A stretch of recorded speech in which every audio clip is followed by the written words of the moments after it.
Sorry.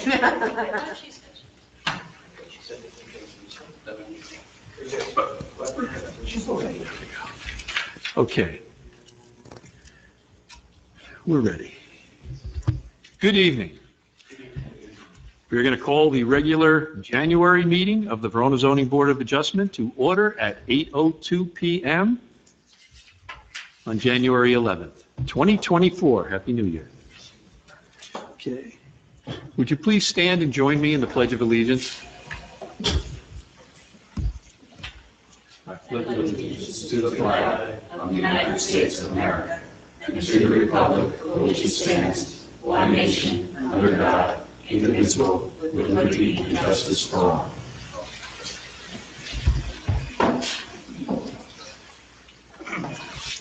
Thank you. Madam Secretary, would you please read the notice of this meeting and call the roll? The notice requirements for the Open Public Meetings Act have been satisfied with respect to this meeting of the Township of Verona Zoning Board of Adjustment, which is being held in person in the ballroom of the Verona Community Center located at 880 Bloomfield Avenue, Verona. Time and date of this meeting were included in the annual meeting notice posted in the Community Center and sent to the official newspapers of the Township, the Verona Cedar Grove Times and the Star Ledger, at least 48 hours preceding the start time of this meeting. The agenda and instructions on how to comment will be provided at the appropriate time. All meetings are recorded. Those wishing to speak during any public comment period should only provide their name and municipality. Street addresses are not required. Please be advised that should a member of the public choose to state their street address, it will not be redacted from the recording. Mr. Russo. Mr. Ryan. Here. Mrs. Murphy Braddock. Mrs. DiBartolo. Here. Mr. Lundy. Here. Vice Chair Weston. Here. Mr. Chairman McGinley. Here. Our board attorney tonight is Ms. Diana Govern. The engineer is not joining us. And to my right is Paula Mendelson, and she is our acting zoning officer. I'm here today, too. Oh, what did I miss? You put me on the other side of the room and look what happens. You're not even on my list. And Mr. Mathewson. Here. It's that seat. It's that seat. I gotta. That is a start. Next month, nobody sits there. Okay, we'll start with some general information for the public. This board deals with the issuance of variances from the Verona zoning ordinance. That ordinance establishes specific requirements for the land use in the township and regulates not only the uses permitted, but the size of the lots, setbacks required, parking, signs, conditional uses, and numerous other such regulations. An applicant is never entitled to a variance. Applicants must meet specific criteria contained in the state municipal land use law by satisfying certain legal standards of proof. The burden is on the applicants to show that they should be granted the specific relief requested. Depending on the type of variance requested, applicants will need to prove special reasons, undue hardship, a balance of benefits, and other criteria. These are legal proceedings.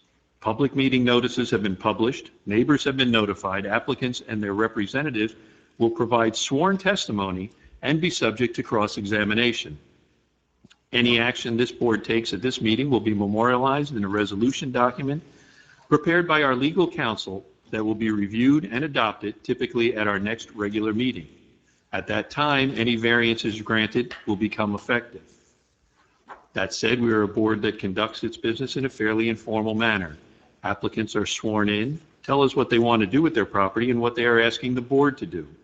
Board members will question witnesses, and then members of the public may question those witnesses. At the conclusion of the testimony, members of the public may make a statement regarding the application. After closing the public portion of the application, the board will deliberate and render a decision. If you're following along on the agenda, we are now up to item D, approval of minutes. These would be the minutes from our regular meeting held on December 14th, 2023. Everyone should have gotten a copy of those and read them. If you didn't, I will give you 8 seconds now, and you can probably get through them. And I guess we'll need someone other than Mr. Liska to tell us that they've read the minutes. I'm going to make a motion to approve the minutes from the December 14th meeting. Thank you. I'll second. All those in favor, please say aye. Aye. Any opposed? Any abstentions? I abstain. Okay.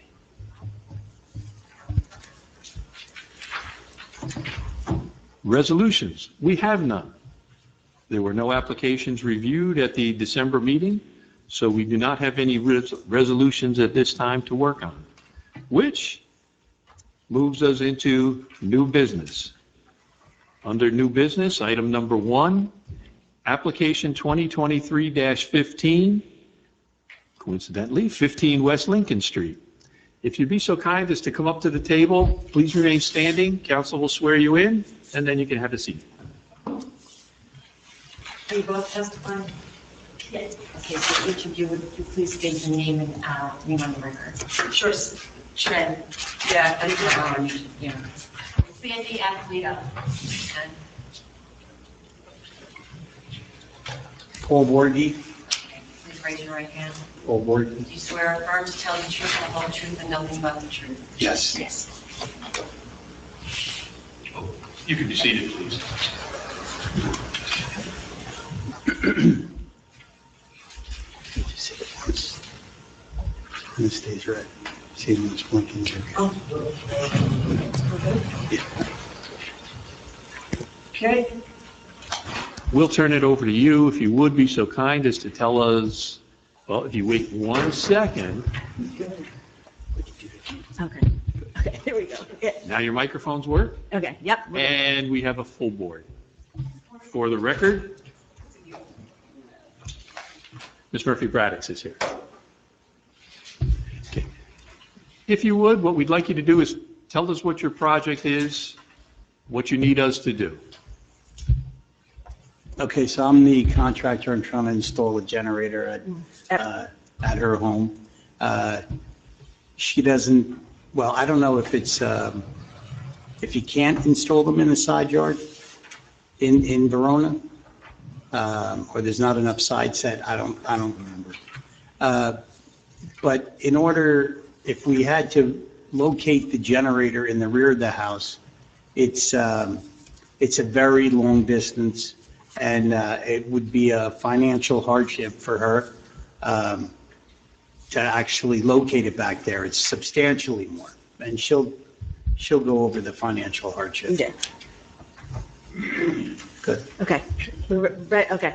Yeah, I live at 15 West Lincoln Street. I my father is very sick, and I have a disabled son.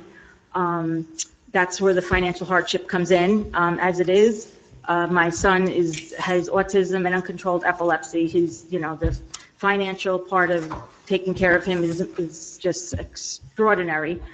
And we need this generator because basically my father, who is 81 and very sick, and my son who's disabled, if the power goes out, how would I get him out of the house? We have a lift that goes up and down the stairs because we have 3 flights of stairs, and we have lifts. But if the electricity goes out, there is no lift to get them out of the house, and neither one of them will get out from the second floor where they basically sleep.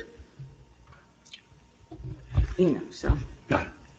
Just for the record, the zoning board typically does not deal with finances, taxes, financial hardships. Usually it's hardships of the property. So in this case, if you could tell us a little bit more about the property, where you'd like to put the generator, and maybe some sort of a description of your neighbors. Well, the neighbor Properties. would be the bank at the corner, because I'm on the corner, and the bank, what is it? The Citizens Bank is right next to me, and that's the side of the house that we would be putting it. So where the generator would go abuts the parking lot of the bank on the left-hand side of the house. Okay, so the noise coming from your generator Mhm.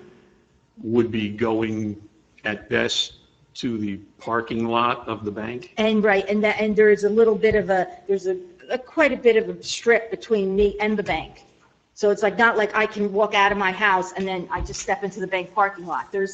We're on a hill, and there's a nice little break of woods and trees. Well, that also, block it.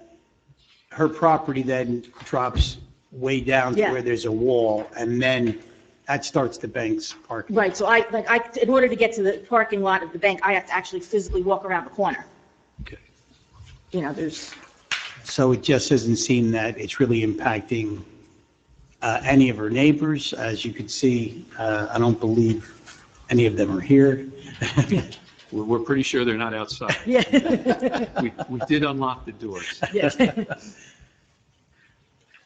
And, go ahead. How often is the test run to make sure that the generator is working?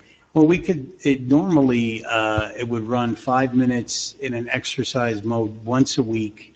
The new ones have a quiet mode, so they'll run at 1,800 RPM, so it's relatively quiet. Or we could run it once a month for 5 minutes. I mean, we can adjust in the computer how often it runs its exercise. The decibels are, I think there's 65 at 10 feet. So once you're back 20 or 30 feet, yeah, it's really not obnoxiously loud. Kind of like a backpack blower is 85 decibels, so it's a big difference.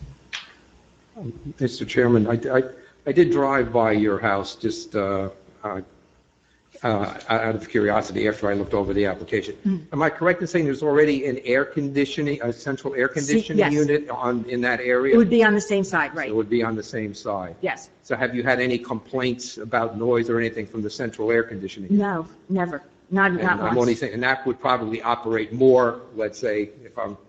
In the summer? Yeah. Backup generator, whatever Yeah. go on in terms of, making a noise situation. And it So really- obviously, unless there was an outage, but outside of that, it's just going to run its exercise. Can you give us a little more information about why the back is so prohibitive? I mean, since it's supposed to be put there, I'm just curious why you don't think you could do it. It's probably 80, 90 feet away. So, and then there's a crawl space that would have to be gone through. It's a very difficult installation.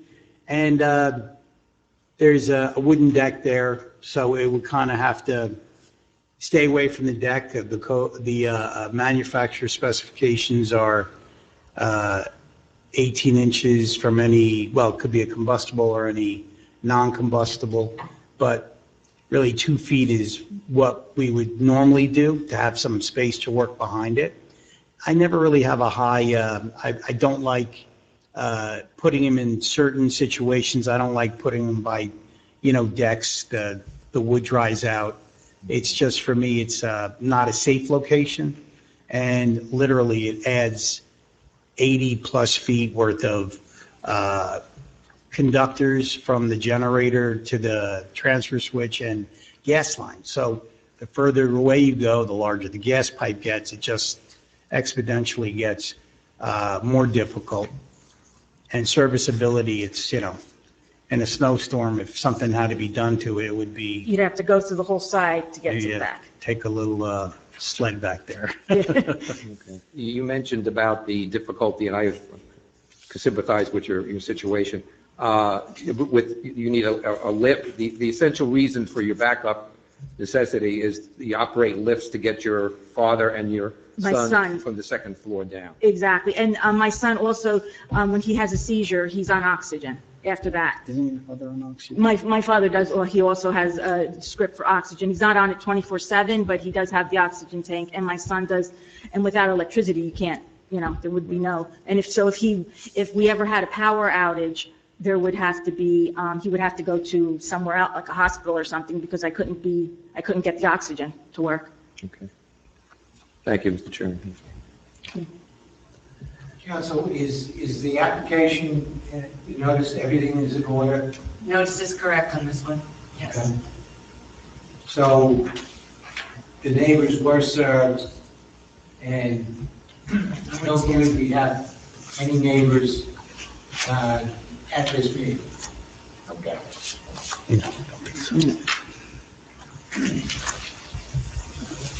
The board have any other questions for these applicants? Is that your vinyl fence? Yes, no, part of it I think is ours and some of it is the bank's. Because some of it did one time during the storm come down and the bank did replace it. And I don't think, because we just had a discussion about it, we didn't get into like legal aspects of it, and they said don't replace it. So I'm thinking that fence, part of that fence is theirs. And part of it is, towards the back is ours, is all right. But I think the front part of the fence where the generators might be theirs. Right. But it's all on the same property line? I guess that's at the property line, because I don't know, it's the fence behind the cement, or is it on my side or their side? I can't remember. But it's we're talking like inches. Yeah, it's 0.4 feet inside. Okay. I'm getting at, There's a retaining wall, that's. right, it's on top of the retaining wall? Exactly, retaining wall, yes. So if it's on the side of the bank of the retaining wall, it's the bank's, and then if it's on, obviously, my side, it's my fence. But Right. I remember when the bank came in, they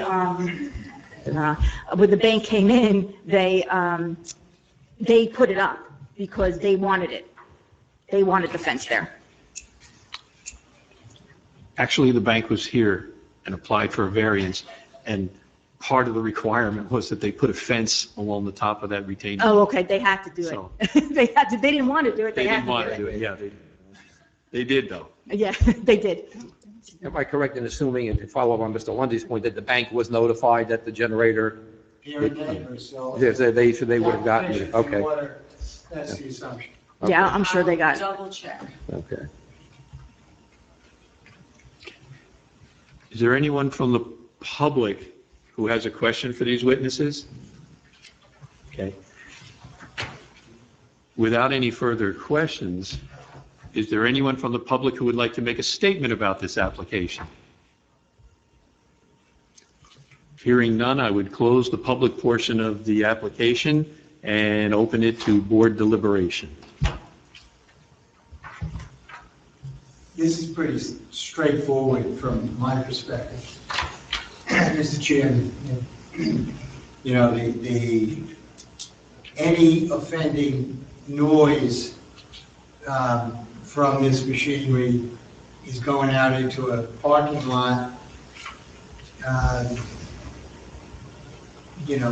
We have reviewed circumstances similar to this where the next door neighbor is in much closer proximity, and we granted variances, particularly over the last 6 months. I don't know how many cases we've had, but more than one. So I have no problem with granting the variance. I don't see that it impacts the purpose of the zoning in any fashion. Yeah, I would have to agree. Any kind of negative impacts are so minimal that it's not, I would vote in favor of this application. Just a quick question now. You said that you can schedule how it runs, like for its testing. And I think what time during the day would we want something like this set? Obviously probably like an early afternoon or something like that time frame, so that this way it doesn't impact like any type of Yeah, we could- dinner. We could set the day and the time that that it runs its exercise. Like I said, it only runs 5 minutes in an exercise mode. The newest models are able to run in an exercise mode. They normally run at 3,600 RPM, but they run at 1,800 RPM when they run in exercise mode. So it's quieter than the air conditioner. Yeah, When it but runs in 65 exercise. decibels is not Yeah. great. It's even less than that. It's like 40 decibels when it's running in an exercise mode. Is this a condition? And if it is, what's the hour time frame that you would like to make sure that it stays within? Well, I just don't want it to be like an early morning, so let's just say, not to run between, or test mode, not between like 5, I'll start the evening hours, 9 PM to like 10 AM. So as long as we go between 10 AM. Yeah, so normally, as a default, we normally set them up for Saturday at 10 a.m. That'll work, as far as I'm concerned. All right.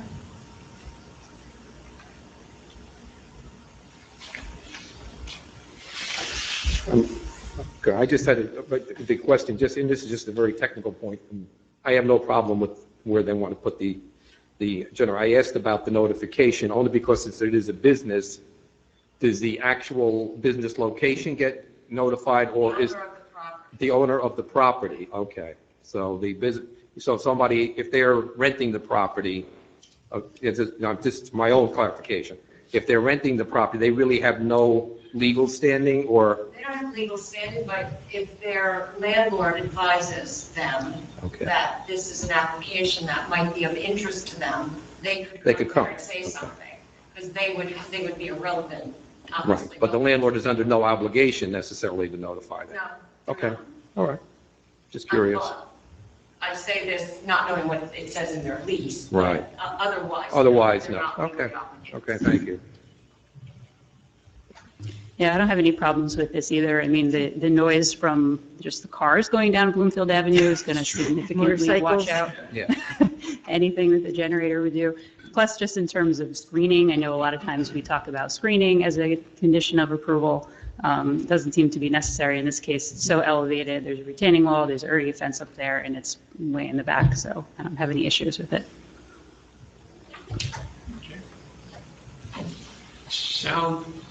It sounds like the direction of the conversation is going in one direction. I'll make a motion to approve application 2023-15. I'll second. Thank you, Larry. All right, we may have a roll call vote. Mr. Ryan, I am voting tonight, then. Yes.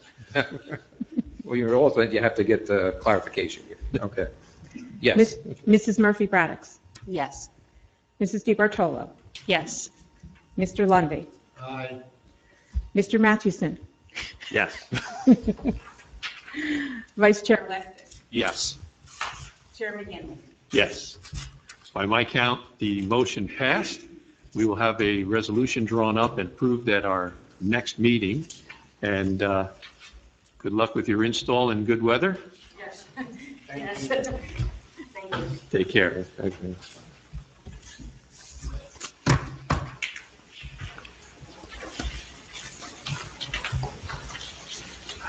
Good, we learned. If you would, just remain standing, our council will swear you in. Can I have your names? Sure. Full name is Bartos, Bartosz Agus. You can call me Bart. And Diogo Silverio, you got to spell that. Diogo. Last name is Silverio, Silver I.O. You're both going to testify. Yeah, yes. Please raise your right hand. Do I have to push this? Yes. It's not blanking. Do you swear or affirm to tell the truth, the whole truth, and nothing but the truth? I do. I do. Please be seated.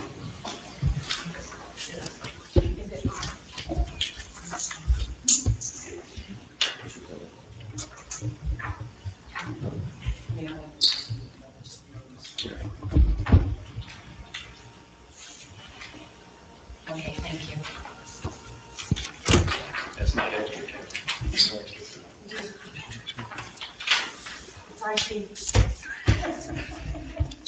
Council, notice and order for this application? Yes, it is, Mr. Chairman. Thank you. All right, gentlemen, if you'd like to tell us what you'd like to do, as long as it's not something like putting in a deck. So it occurred to me yesterday, I especially had a few of you come by the property. I printed out a photo, if it helps give you a visual. I didn't attach it to the packet. I don't know if I could hand it out now if it's too late. Yes, but give it to Kathleen to mark as an exhibit, Sure. and we will keep it. Sure, that's fine. I think I have enough. Oh, good, you have one for each board member. Oh, yeah. That would be A1. I have one more here that if somebody You have needs. one for each person, that's okay. Okay.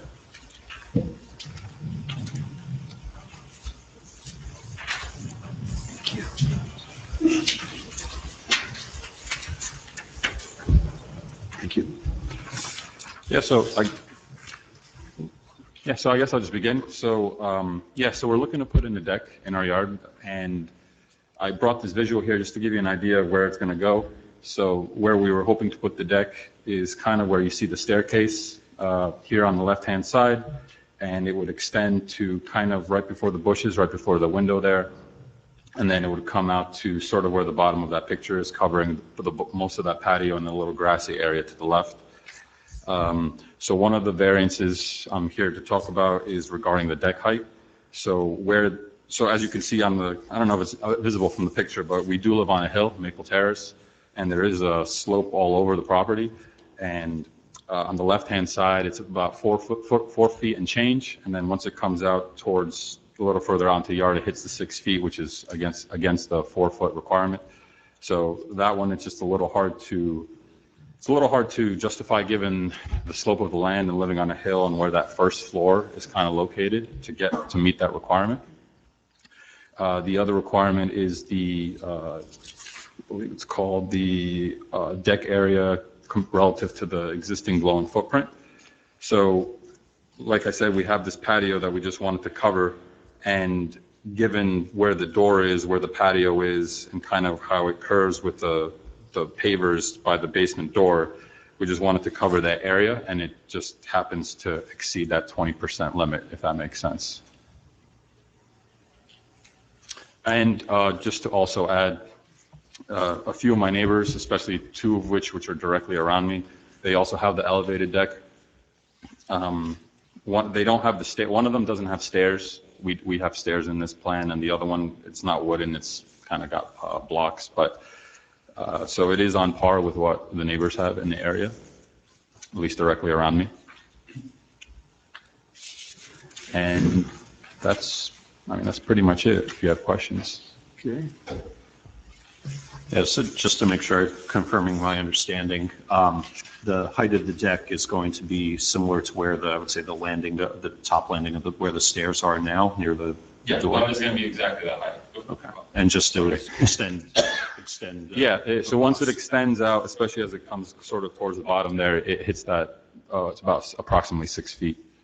Okay, so it is a little difficult to tell the change of elevation from this in the photo, but if I'm looking at the back of the house now, so it does slope from, your property slopes from left to right?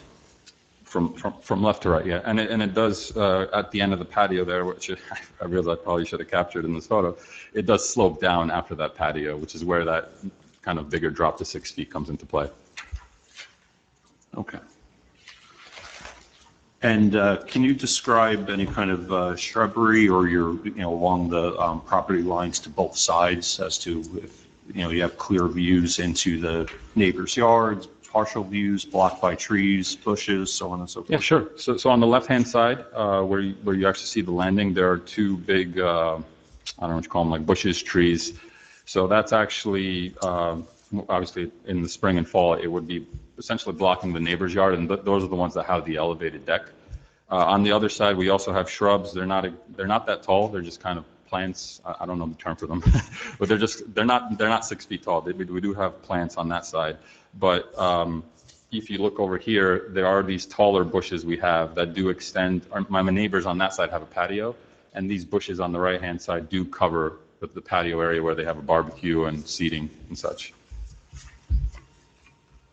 Okay. And then one more, and then on the other side, we have evergreens for the back side of the property that we planted to give some privacy, but the neighbor also has two smaller trees that fill in over the spring and summer months. Okay. And what are your plans to do with the pavers that exist there currently? Are you keeping them? Are you doing anything different? So I did see the recommendation from the environmental board, and I do want to be helpful where I can. It just, my only concern is potential water in the basement. I've been very fortunate not to have any issues with water in the basement, but some of my neighbors across the street have, so I don't know what impact that would have to that. I can possibly consider moving some of them, but I'd like to keep at least those closer to the house if possible because of that concern.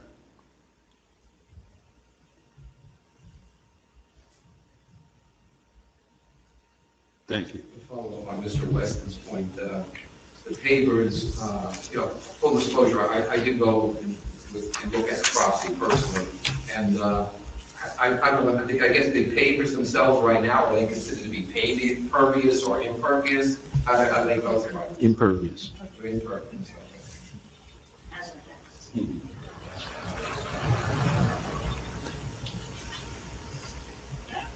There was also a question in the environmental report about the downspout all the way over on the right. And I guess it appears that it's currently going directly into the storm drain. And I guess they suggested maybe, just having it drain out onto the property. I don't know if that's germane to this variance or not, but just a point. So I did have issues with that specific downspout, I think it was about a year or two ago, and I tried to trace it. It goes to the front of, roughly to the front side of my house.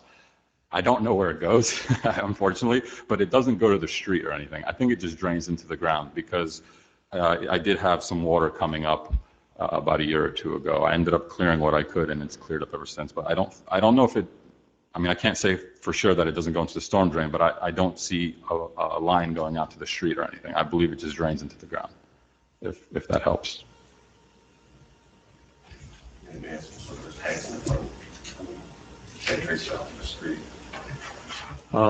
There may be a line down the center between Maple and Morningside? Morningside's on the other side. The other side? Yeah. Which one's Maple and Marion? Yeah, there may be a line down the middle of those properties Okay. that takes it all the way down because we've had complaints from people on South Prospect. Yeah, I mean, this side of the lot, I mean, my neighbors have done some work to essentially help with drainage. Possibly maybe to push it to the front rather than the back, so people can still use their yard a little bit further down the hill. But I mean, I don't know where that information is outside digging up the whole lot. We're not going to make you do that. Okay. Crossed our minds, but we didn't. Okay. So are there any other questions about the height variance? I just had one question, if you're finished with the height. I had one question about you exceeded the 20% building requirement. Yeah. Is the figure that's in your denial letter 43.2%? That exceeds 20 by a lot. Correct, yeah. That's an accurate number. Yeah, so when the previous acting Sarfine, I don't know if I remember her name, but she asked me to include the stairs, and that's kind of what kicked it over the 40%. But yeah, so it does. Yeah, I mean, it's just the way, I mean, I suppose we could sort of bring it a little closer to the house because it does extend, I think, like a little bit to the green that you see here. So I guess we could put it a little towards exactly where that patio ends, because I really would like to match what we have there with the way the pavers are here on the side. So that might bring it, I don't know what the number is, but I assume it would bring it under 40. I don't know if there's a ideal number we're looking for. not looking for necessarily an ideal number, but the relative, it's 40% relative to the size of your house. Right. Well, 20% is the law, I believe. Right, 20% is what you're permitted. So would you be telling me that your house is undersized? Would I be telling you that my house is under, well, I mean, it is 2 stories. So The footprint. I mean, I don't know if I would say it's undersized, but I mean, we would like the deck for a sort of an outdoor space. But yeah, I mean, to a degree, it is undersized, yes. They are very small houses in this section. We make the best of what we can. Meaning undersized in relation to the overall size of the lot, that's correct. Right. Right, I gotcha. Not even just that, just everything is like undersized, everything.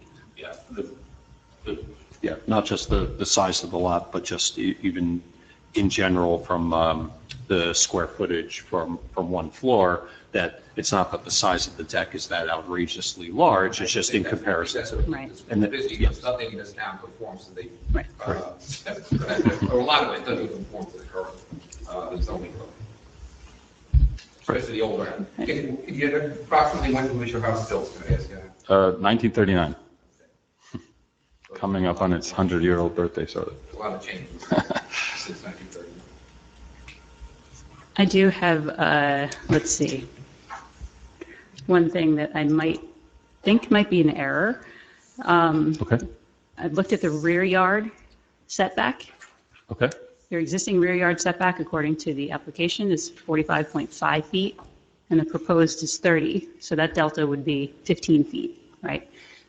Okay, yes. So that suggests that the depth of the deck off of the exterior back facade is 15 feet. According to the plan, it says that it's 20 feet. So Oh, so, yeah, so this is part of the, I guess it's a little bit of a confusion. So I thought it was to the base of because the stairs kind of threw me off with this entire application. So it is, if you look at my drawing on the, one sec. Yeah, so if you look at the drawing, the setback is to the, kind of excluding the stairs, if it makes sense.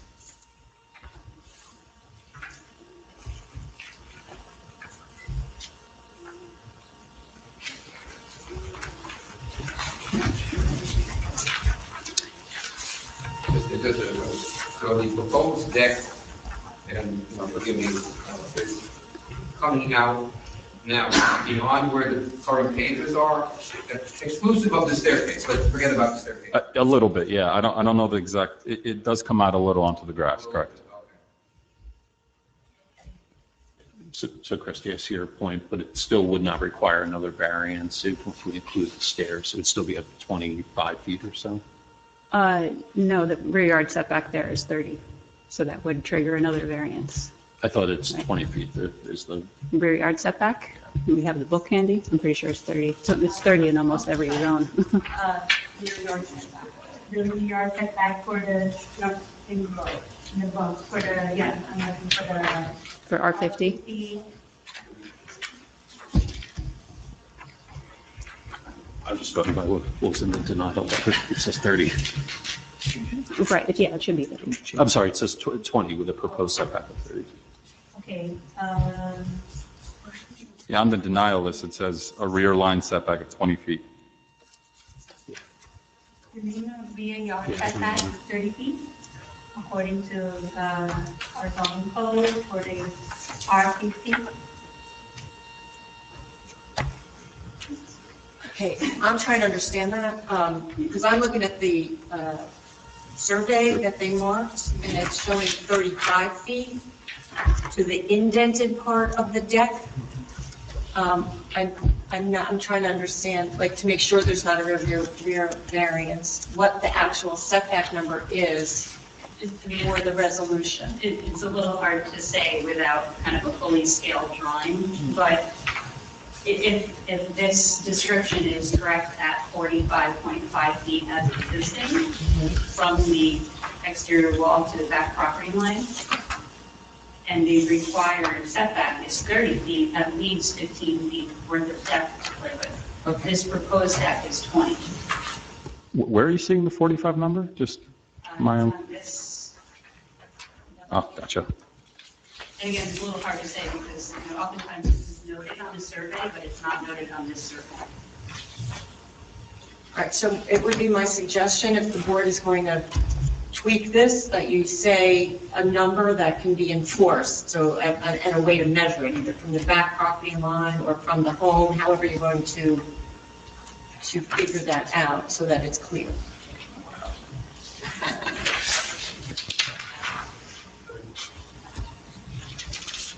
So I think I understand what happened. And I believe the application should be 50 instead of 45. Because when I measured it, I think there might have been a timing issue from when I submitted the application to when I submitted, I guess, sort of this drawing here. So if I'm remembering correctly, the 35 was correct. And then 35 plus the 15 and a half to bring it up to about 50. So the actual setback is about 50. From the existing house to. From the existing house to the end of the property is 50 feet. And then the drawing would be 15 feet for the deck and then 35 for the property, for the remaining of from the setback from the sort of the base of the deck to the end of the property. In general, I think that the stairs are included as part of the, Right. yeah, as part of the deck footprint. So the stairs are estimated about 4 feet, right?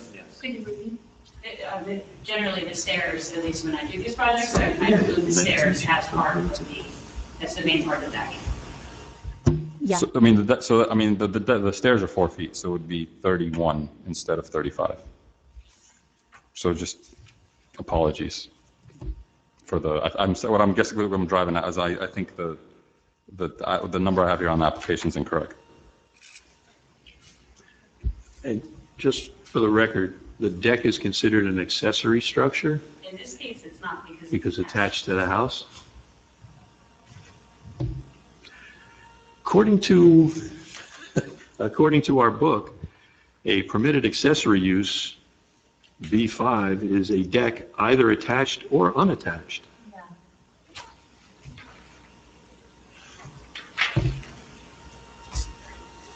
All right, I just sort of did some rough math. I said the only reason is if that's the case, then the accessory only has to be 10 feet from the rear property line, which would negate the need for another variance. Yeah, so I just did the rough calculations, and you're at 31 feet, .38 with the 20-foot deck would be the rear setback. with the 50-foot existing setback. Yes. Yeah. So I added all the numbers from the survey. So we're at, with the 20-foot deck, the setback would be at 31 feet, .38. So there's no additional variance. Just. Squeak by. That's the deck that's just under 400 square feet. Yeah. There's been a lot of math during this whole process. For the record, it says here that you prepared the drawings of the deck? Correct. Yep. Um, Well, I mean, so this is my contractor. He did give input in terms of, some of the input here, but yes. Okay, I was just interested in determining the level of professionalism that went into preparing the deck description, because it looks pretty good. Thank you.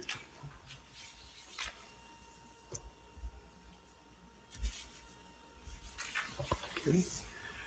Are there any other questions for our applicants concerning their deck or the two variances they require? Did you speak with your neighbors on either side to discuss the deck with them? Yeah, I spoke with all the neighbors on my street, and then the rear kind of the opposite side on Morningside. Yeah, no, I mean, like I said, two of them have decks. The other one I think is, might recruit me for my services if I get disapproved. So, but no, yeah, everybody seems to be on board. I think a lot of people in the area have gone through it, so they're very supportive of the proposal. I had one other question, I'm sorry, and I'm sorry if I missed this before. Are you anticipating putting in more pavers at the bottom of your new stairs to connect to the driveway? Nope, no. And at the back of your property, there used to be, at least according to Google Maps, there was like the street views, there was a bunch of trees, very tall trees at the back. And are they there? Are they still there?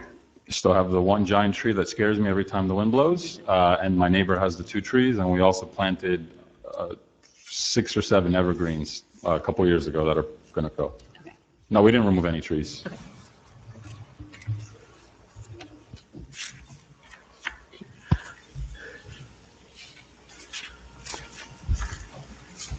I guess I don't have to ask, is there anyone from the public who has a question of these witnesses? And I'm going to go out on a limb and say there's no one from the public who'd like to make a statement about these applications. So we will close the public portion of the application and go to deliberation.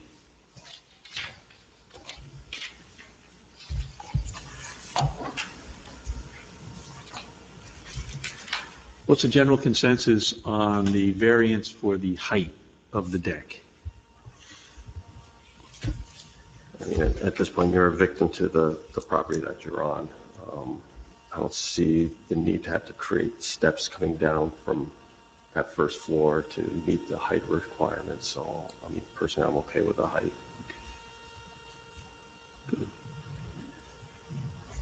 Yeah, I certainly don't see a problem with the height. Okay. All right. The height is a hardship of the land.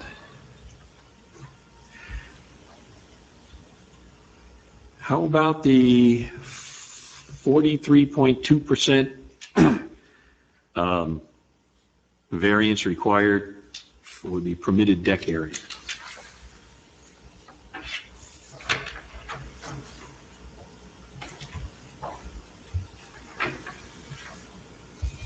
Yeah, I mean, I don't have any issues with the size. I mean, I know the percentage seems large, but I believe that's because the house is on the probably smaller side from the kind of square footage. I mean, it's a 382 square foot deck, so it doesn't seem out of proportion. It actually seems quite functional, usable.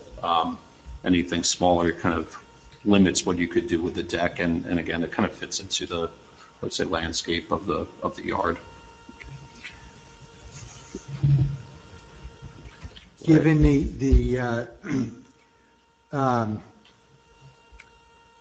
the percentage of improved lot coverage, I think is more critical than the whole comparison of the deck to the footprint of the building, particularly in the circumstance where you have a substandard lot. You've got a 5,258 square foot lot.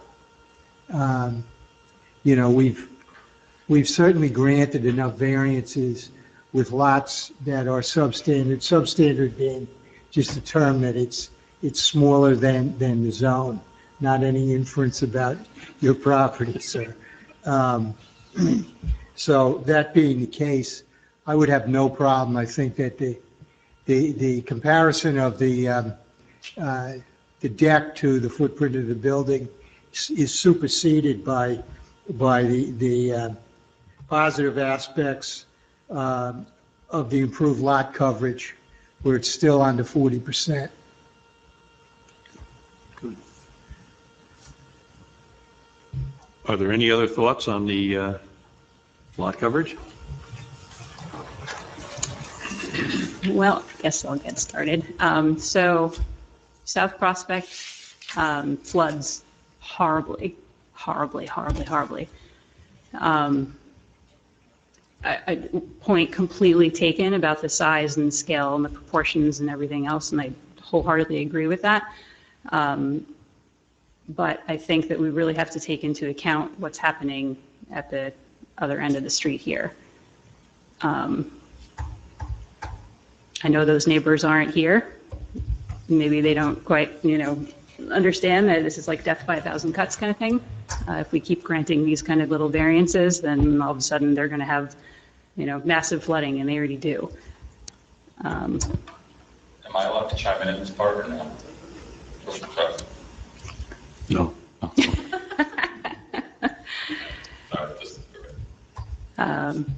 Anyway, so I'm certainly sympathetic, and I know that everybody does it, and just because everybody doesn't, it doesn't make it right. It makes it common, which isn't always right. Christie, can I ask you, are you saying this would exacerbate would it be anything more than what's currently there? Well, no. I mean, it would probably be kind of a wash, Yes, but that okay. wash doesn't make that wash right. I understand that, but, and once again, I'm one of the newer members here. But, points are made, I guess, basically. I know that other variances have been granted in similar situations. And I guess, we're still supposed to treat these as individual, standalone Yes, kind of yeah, applications. we're always making reference to Okay.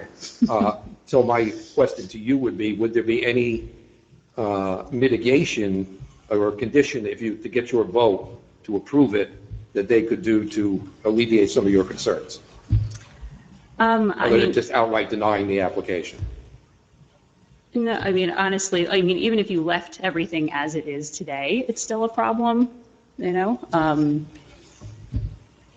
It's Well, for example, if they pulled the pavers up, then that still wouldn't, it still wouldn't make it that would better. help. What? It would help. That would help, but then they would, that would prevent them from living the life that they want to live, right? Right. Well, I mean, pulling the pavers up with the deck, but you're saying that it would make no difference then? In other words, one of the recommendations from the Environmental Commission was to, basically, the way I read it was, if you allowed the deck to go up, to pull the pavers out underneath. The applicant had expressed concerns then about the effect it would have on possibly water getting into his basement, okay? But I don't think he was totally opposed to considering that. That was my understanding of it.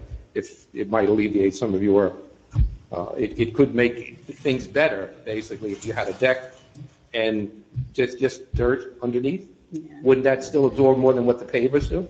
Well, I mean, if water's getting in there, water's getting in there. Oftentimes it has to do with the conditions of the drainage system on the outside, not the pavers, not the decking. Okay. If it's going to penetrate, it's going to penetrate. Anyway. And from personal experience, I have a raised deck, and I pulled all the paver. This is long before all this stormwater management stuff started. But I purposely took pavers out from under the deck to alleviate some of the concerns on my own property that the water wouldn't pool, and that seems to have been successful. I have a deck. There are holes between the boards on the deck, so the water does eventually get into the ground, but it doesn't sit on the top of the paver. It goes into the soil, and it does drain better. And then, to me, than when I had initially just pavers down there, where it would pool on the pavers and sit there for a while. So I know you have a bigger engineering background than I have, but I'm just going by my own anecdotal experience with having a raised deck and no pavers underneath. It does seem to me, in my situation, it drains better. But that's why I suggested, maybe mitigating some of the concerns about water, running off and not having the pavers. The other thing just to point out is the negative space that's generated by this is, 30 feet, 31 feet, or whatever it is. That's roughly the size of the ceiling coffer. So that is the extent of your grass then, right? Just to kind of give everyone a frame of reference of, how much grass would be available. Keep in mind, you can still put more pavers down and still be within our Right. No, I understand. I totally get the math. There's just something about this that's... I appreciate the concerns, but I think I'd go back to the fact that neighbors have been notified, the application is in order. If there are flooding concerns that the neighbors have, they had the opportunity to present those concerns in an open forum, and they're not here. and we've just gone through a substantial rain event. We have another substantial rain event facing us.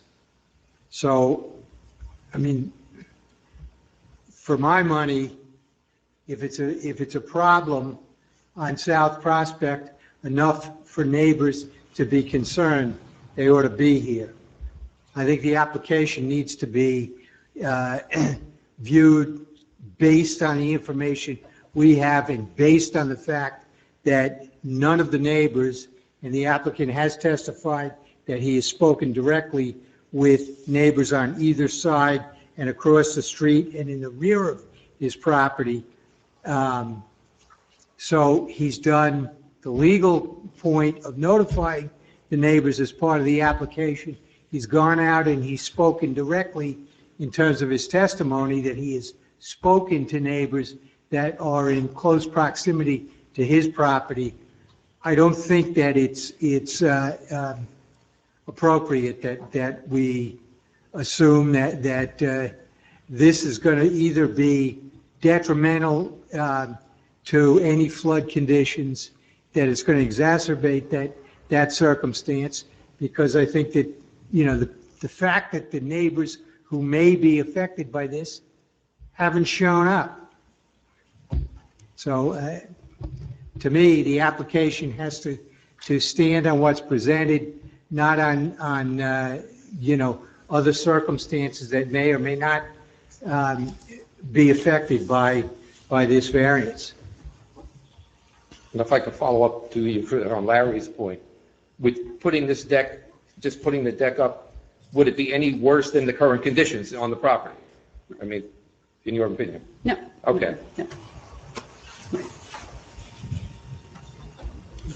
But one thing that we do have to take into consideration is that, okay, the neighbors may not be here, but we have to be able to advise on stormwater, Yes. whether neighbors are here or not, because most Right. neighbors will not understand.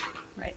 Because I actually do think that this was brought to the council several years ago with some residents on South Prospect. I'm 100% sure it was. You know, the whole issue, look, we all just had to sit down and watch a whole presentation on stormwater management. So it should all be fresh. No, I mean, it's certainly fresh in our minds. We had to get sign an affidavit that we were, you know, brought up to speed on the state's requirement.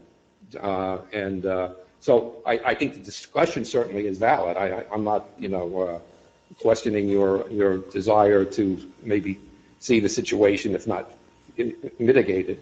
But we have a conundrum, and as Larry has said, though, you know, we're now applying a standard that was not applied to other variances that this board granted.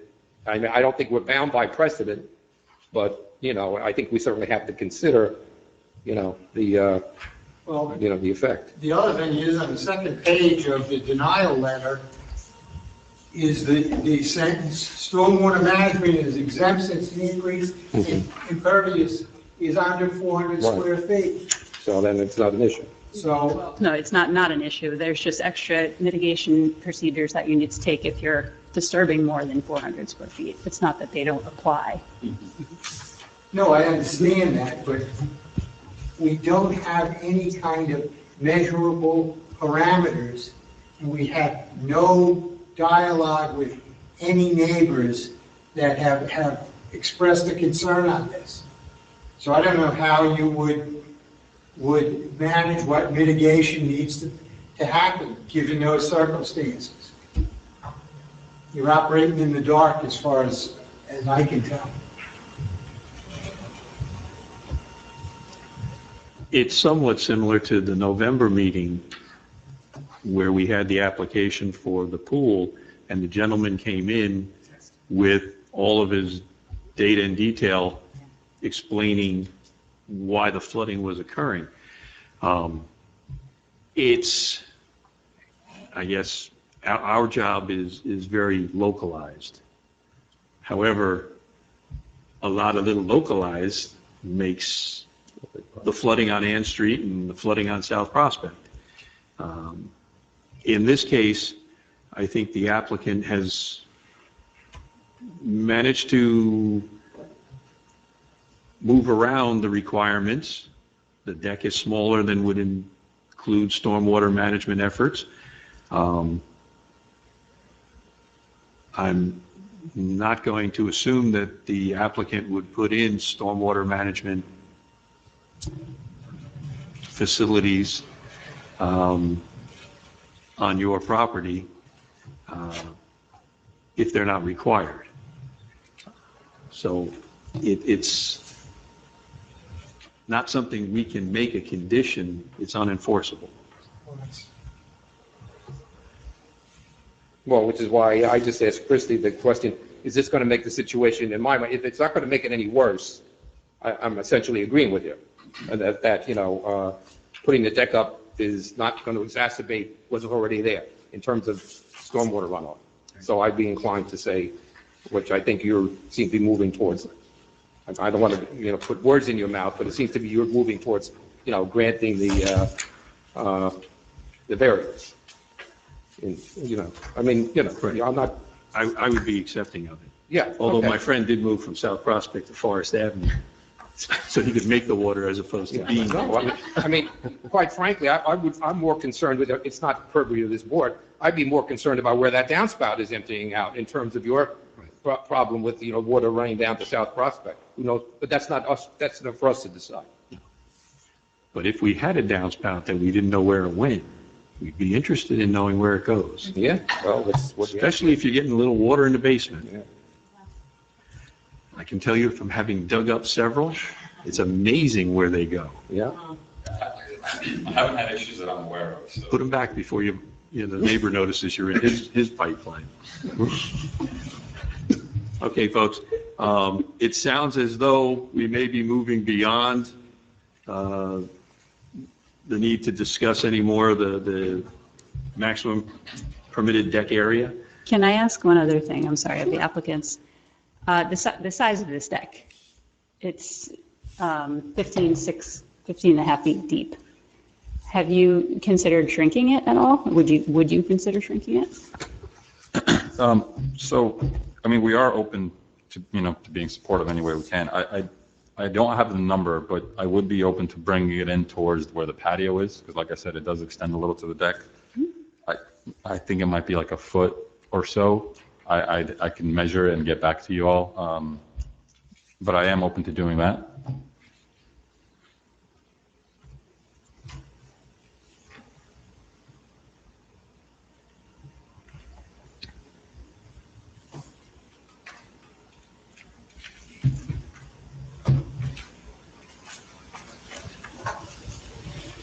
What is it, about a foot now more over where the end of the patio is? The proposed deck?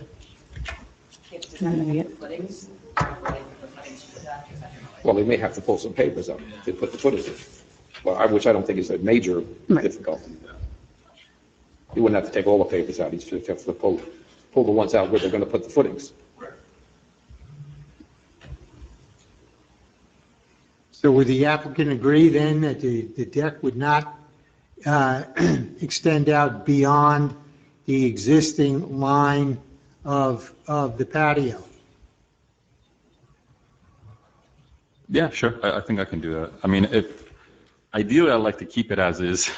But Ideally, I'd like to win the lottery. I don't want to cause any trouble. So yeah. No, but I mean, we want to be reasonable if we're going to if we're going to grant a variance and there's going to be conditions. But the conditions have to make some sense to you. Otherwise, we're not really fully doing our job, which is dictating. Right. You want to ask your contractor if that's going to present any more problems? To be quite honest with you, I want to ask my wife, but she's not.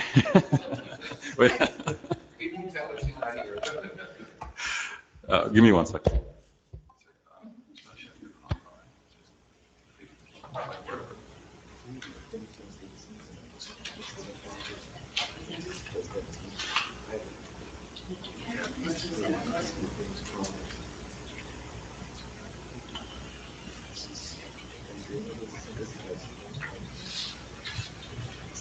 I mean, I mean, if I have to make a request, so I mean, the patio, as you see here, is where, we have a table and chairs and a barbecue, and it does seem a little tight. So if I have to choose, I'd like to keep it as is if possible.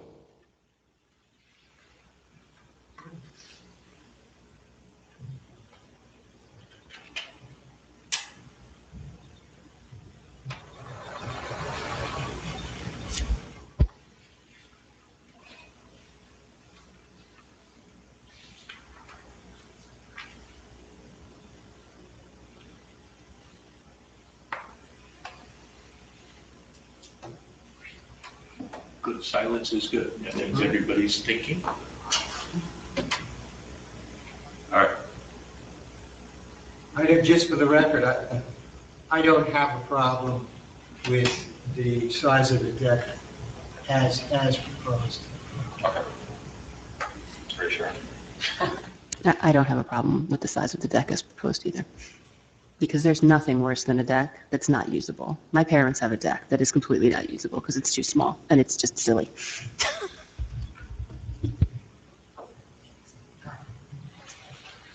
So I'll make a motion to approve application 2023-16 as presented in the application. I'll second. We have a roll call vote? Mr. Ryan, Yes. Mrs. Murphy Braddox, Yes. Mrs. DiBartolo, No. Mr. Lundy, Aye. Mr. Mathewson, Yes. Vice Chair Weston, Yes. Chairman McGinley. Aye.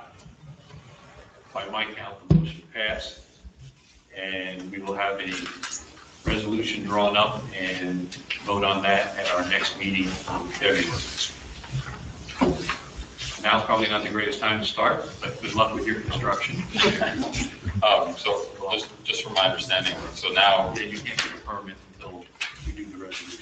and yeah, so it goes to, I think after it goes to the building inspector, right? So it just gets automatically moved on to the next phase and get confirmed, right? After next. No. Oh, No.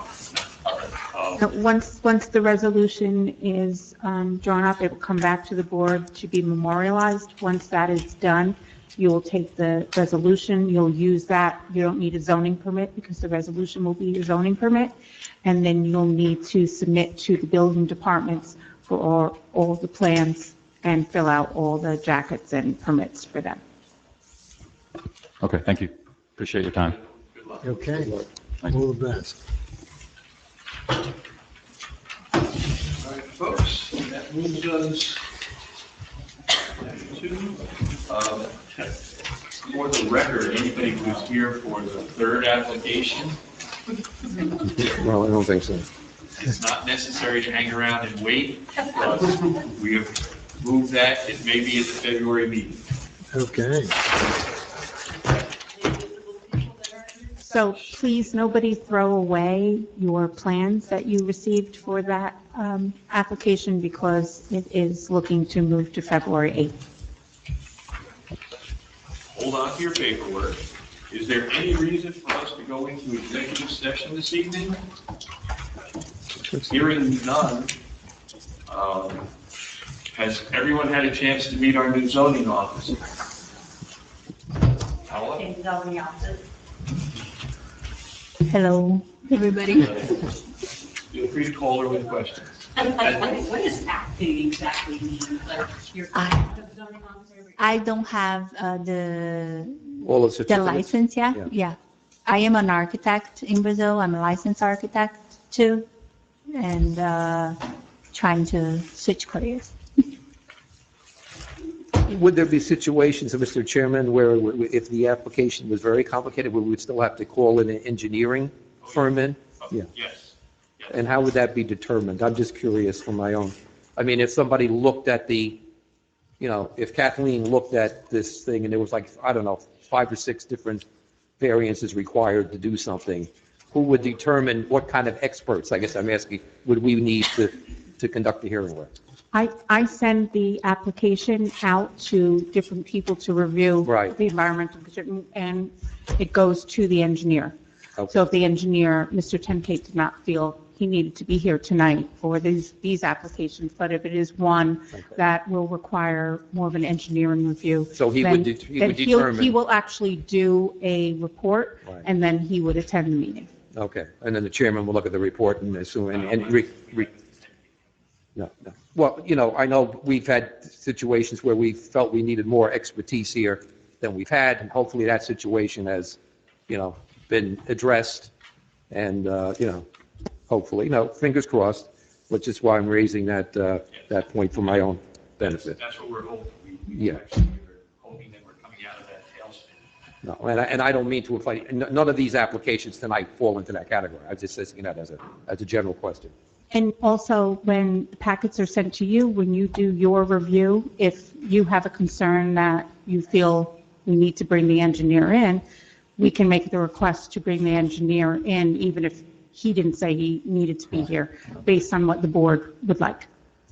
And Kathleen, I'd like to compliment you on the way you put these applications together, and the fact that you got them to us very far in advance of when the actual,